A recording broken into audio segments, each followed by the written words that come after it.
This is ZL6A, headquarters station of the New Zealand Association of Radio Transmitters, with the official broadcast for October 2014.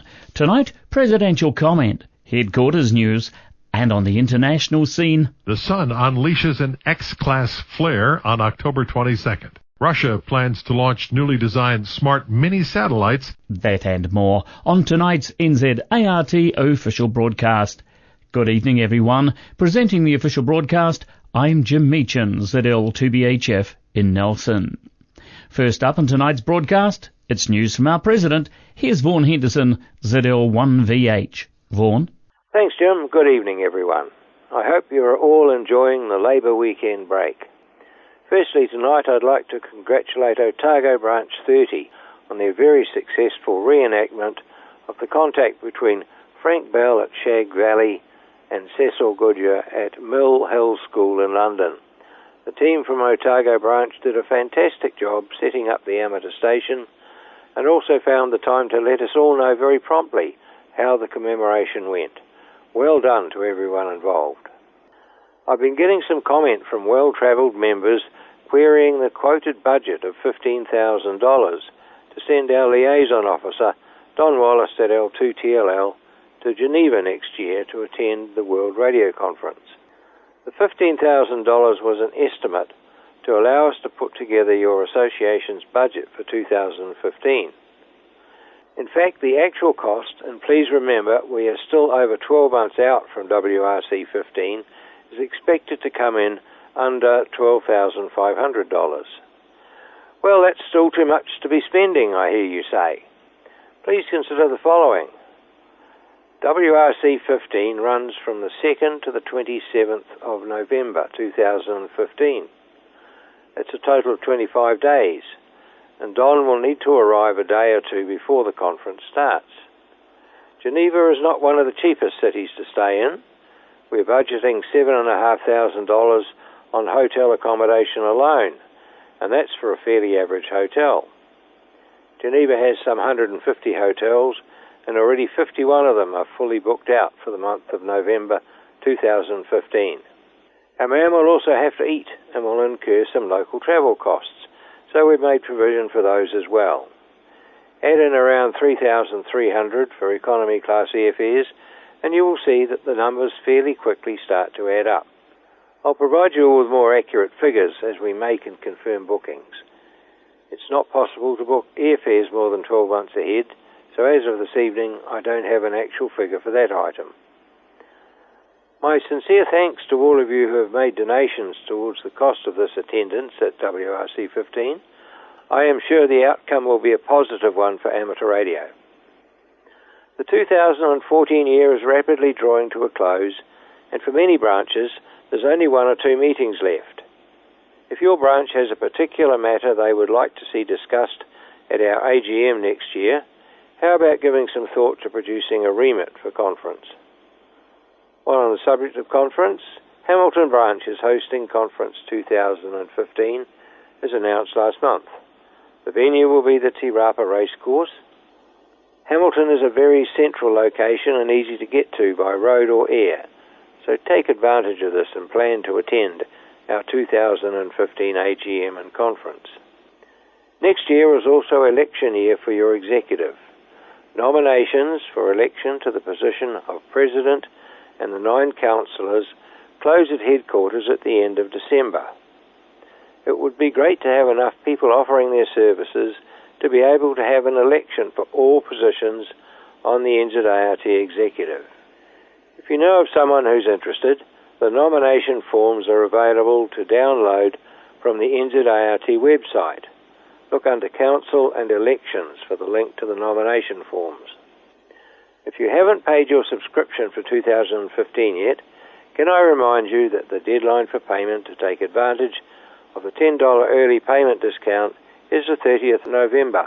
Yes, that's just 1 month away. Please can I encourage you to support your National Amateur Radio Association by sending in your subscription payment before the 30th of November. Thanks for listening, everyone, and back to you, Jim. Thank you, Vaughan, the President of NZART, Vaughan Henderson, ZL1VH. A reminder tonight of the NZART Straight Key Night. That's next Sunday evening, November the 2nd, from 2000 to 2200 hours NZST in 2 1-hour periods. Remember, this contest is on 80 metres only. Yes, polish and lubricate that old Morse key and enjoy an evening of old-time radio fun. It's an activity night in which everyone can be a winner with a certificate to prove it.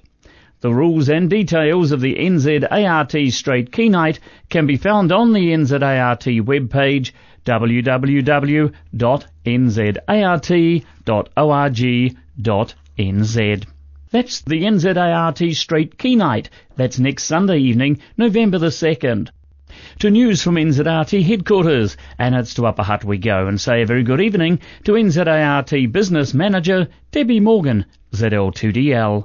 Thanks, Jim, and good evening, everyone. Recently in HQ Infoline and on last month's official broadcast, I invited you all to put your thinking caps on and advise what, if anything, we could offer as NZART memorabilia.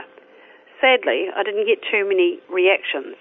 However, one fellow amateur, ZL1DGK, placed a poll on his Facebook page. Some interesting ideas emerged. The overall interest appears to be in stocking caps of some kind. I have been looking into costs to have these embroidered with the NZART logo and with the possibility of having them personalised with your call sign. So far, we are looking at approximately $20 per cap. I will keep you all informed if and when I have them available. Further to Vaughan's comments regarding the donation of your subscription rebate to the attendants at WARO 2015 fund, I am pleased to advise that so far received in donations a little over $3,200. A good start, but still a way to go to reach our target figure. Well, that's all from me, Jim. Back to you. Thank you, Debbie. Debby Morgan, ZL2DL, our NZART Business Manager. On recent official broadcasts, details were given promoting the Otago Branch 30 Shag Valley Station commemorative operation from the 11th to the 19th of October.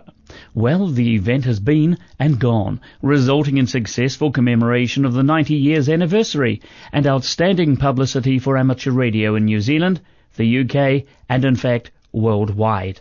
Over 4,000 contacts were logged by ZL4AA in Shag Valley, over 10,000 by 2SZ in the UK, and over the past 12 months, 65,000 by ZM90DX. A key highlight of the activities at Shag Valley was when 2 of Frank Bell's great-grandchildren talked to schoolchildren at Mill Hill School in the UK over the airwaves. Let's drop in on the team at Shag Valley and hear Frank Bell's great-grandchildren in action and a final summary of the success of the celebrations.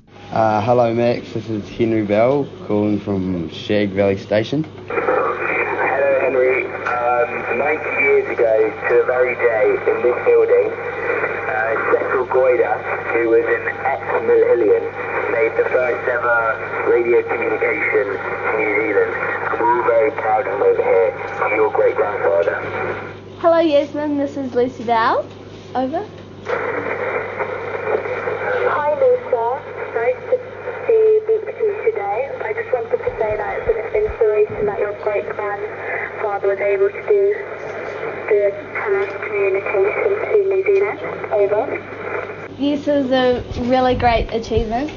Over. Thank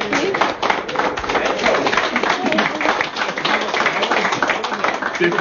We're all heading off to celebrate a brilliantly successful evening here at Shag Valley Station. The highlight was most definitely Frank Bell's great-grandchildren, Henry and Lucy, talking with 2 pupils from Mill Hill Station way on the other side of the world in the UK. Meanwhile, Dunedin amateur Mike, ZL4OL, was busy tapping the Morse key and quietly turned around to the assembled gathering and said, "Work them." Ham speak for made a good contact. And so the reenactment of the original contact was very successfully completed. Outstanding, guys. Special thanks to Jim Sullivan of National Radio and Sounds Historical for the use of that sound clip. Thanks also to Martin Balch at L4JH, working on behalf of the Otago Branch 30 Organising Committee, for his work over recent months, keeping us wonderfully up to date on the happenings and developments at Shag Valley Station. Well done, and congratulations to all involved.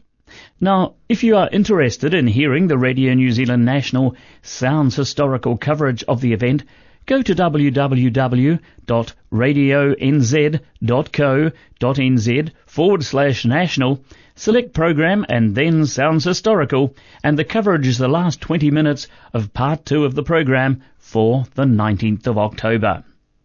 For a look now at international amateur radio news, we join the team at the Amateur Radio Newsline. If the ham band suddenly seemed to disappear from your radio on October the 22nd, you can blame it on the sun. According to a report posted on Facebook by Thomas David Hood, NW7US, a strong level X1.7 sunspot X-ray flare was produced by active sunspot region AR2192, peaking at 1428 UTC. Now, this caused an R3 level radio blackout on the sunlit side of the Earth during the flare event. NW7US said if the coronal mass ejection, or CME, was released, it's likely headed towards Earth and would arrive in anywhere from 2 to 4 days. Hood, who writes the propagation column in CQ magazine, notes that if it occurs, it would result in aurora along with degradation of shortwave radio propagation. Now, you can follow Hood's solar activity reports at facebook.com/spacewx.hf radio. Updates are also available at spaceweather.com. China has launched its robotic moon-circling mission that carries a ham radio payload. The main purpose of this flight is to test the re-entry technology for the country's future lunar sample return mission. Complete details on the role of amateur radio can be found beginning on page 14 of the mission outline at tinyurl.com/lux-space-moon. This is in the PDF format. In DX Up Front, the Italian D-Expedition team has announced that its ZD9TT D-Expedition to Tristan da Cunha, originally planned for September 2014, but later postponed until September 2015 due to transportation issues, has now been totally canceled. The group also says it will no longer advertise its plans in advance, and that it regrets that this decision might affect the plans of other teams. However, it feels compelled to adopt this policy due to the course of events. And finally this week, the first group of Russian smart mini satellites should be launched into orbit in 2016. Amateur Radio Newsline's Heather Emby, KB3TZD, tells us about these new and very intelligent mini birds. A number of Russian universities and space industry companies are expected to create a specialized aerospace association, one which will work on creating software to control groups of mini-satellites and improve their ability to interact with one another.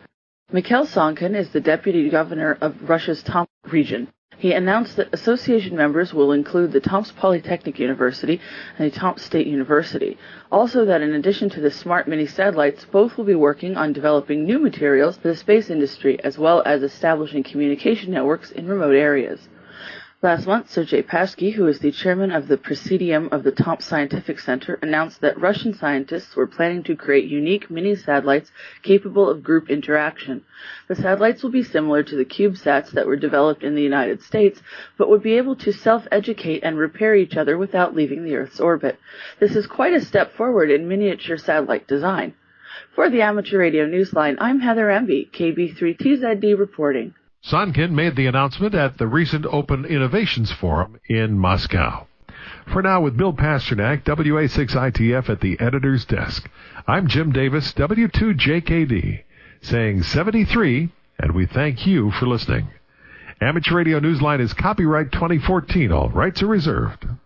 And as always, we say thank you to Newsline for the use of their copyright material. The Western Suburbs Radio Club Branch 03 is holding its annual equipment sale next Saturday the 1st of November at the Rosebank Road Primary School Hall, 217 Rosebank Road, Avondale in Auckland. The venue opens for sellers at 8 a.m. and for buyers at 9 a.m. No earlier, please. The sale closes at midday. Now for table bookings, contact Roy ZL1WI 09 814 9550 or John ZL1JT 09 827 3538. That's the Western Suburbs Radio Club annual equipment sale on next Saturday, the 1st of November. Now it's time for WARO News, and it's time to say good evening and welcome back to Rosemary's ZL1RO. Thanks, Jim, and hello, everyone. The Australian Wales Alara meet is being held near Port Stephens, New South Wales, from October the 24th to the 27th. There are some New Zealand WARO members and OMs attending the meet, and we'll be interested to hear all about their experiences after they return home.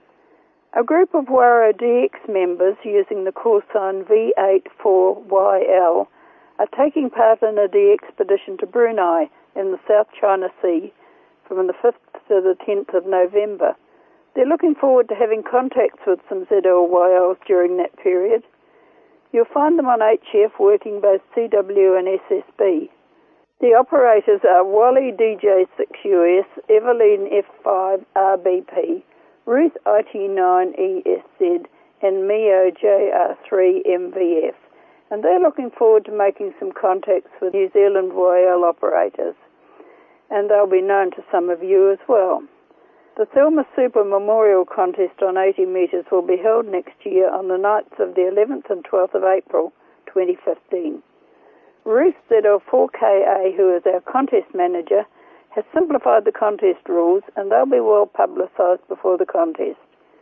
We ask that you note the dates on your calendar if you have one for next year. The editors of both the break-in page and the WARO Bulletin are on the lookout for items of interest to include in the publications. Written articles and photos, if possible, are always welcome, and you can send them off to Nari ZL2UJT or Topsy ZL2LS. You'll find their contact details inside the front cover of any WARO Bulletin magazine. That's all from WARO for October, Jim. Good night, everyone. Reporting for WARO, Rosemary Boshier, ZL1RO. Finally, in tonight's official broadcast lineup, it's branch news. Here's Stephen McNeill, ZL4HG. Thanks, Jim, and good evening, everyone. We start with Hastings Branch 13, where the usual general meeting on Wednesday, November the 26th, will be followed by the annual general meeting and the homebrew competition. Note the date and start completing your project. And remember, if you can't get your entry through the door, then photos are acceptable. NZART Branch 25, Napier Amateur Radio Club, has its annual general meeting on Wednesday, November the 5th, followed by a homebrew contest. And just while we're in this neck of the woods, the combined Hastings-Napier annual combined branches Christmas tea is booked for Friday the 21st of November, starting at 6:30 p.m. in the Taradale RSA. Have a look in your newsletter for details and prices. Nelson Branch 26 will have its annual general meeting on Wednesday the 19th of November, starting 7:30 p.m. at the National Party Electorate Office meeting rooms, which is on the corner of Waimea and Quarantine Roads. And finally to Wellington Amateur Radio Club, Branch 50 NZART. In the November meeting, Mike, ZL1AXG, will talk on an antenna modelling exercise he recently carried out to develop a short antenna system for contesting and DXing. And looking forward to December, there will be a Christmas function at the Evans Bay Yacht and Motorboat Club on Wednesday, the 3rd of December, 7 p.m. for 7:30 sit down. Look at your newsletter for details and prices. Well, that's all from me. Back to you, Jim. Thank you, Stephen. Stephen McNeill, ZL4HG, reporting from Christchurch. The next issue of NZART Headquarters Info Line will be emailed on Friday, the 7th of November. Remember, you can subscribe for your copy of this bulletin of news from NZART Headquarters on the NZART webpage at www.nzart.org.nz.